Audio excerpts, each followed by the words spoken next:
You cannot make the list long enough for unmet needs for colon cancer. We haven't cured the disease. Now, to be fair, about 75% of all patients who get colon cancer are cured by identification, early screening, surgery, adjuvant therapy.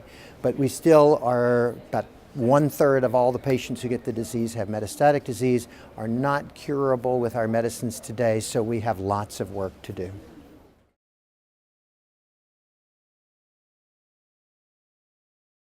I think what we have learned about colon cancer is that it is not one disease. First, we know about RAS and BRAF targeting and molecular enrichment.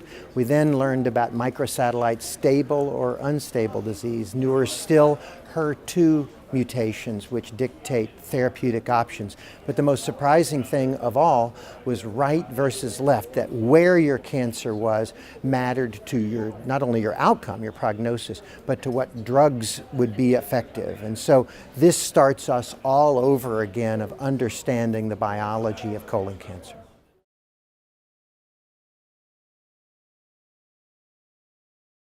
We know it's not one disease, and so we first sort the patient by their molecular characteristics.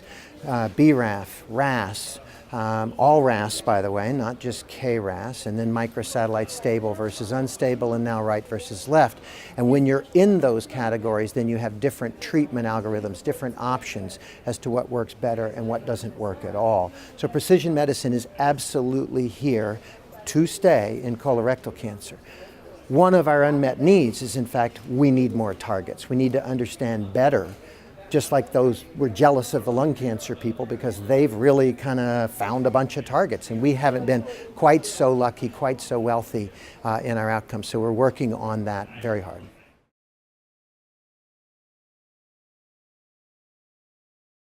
So precision medicine can be shared, right? We've learned that certain cancers have what's called homologous repair deficiency.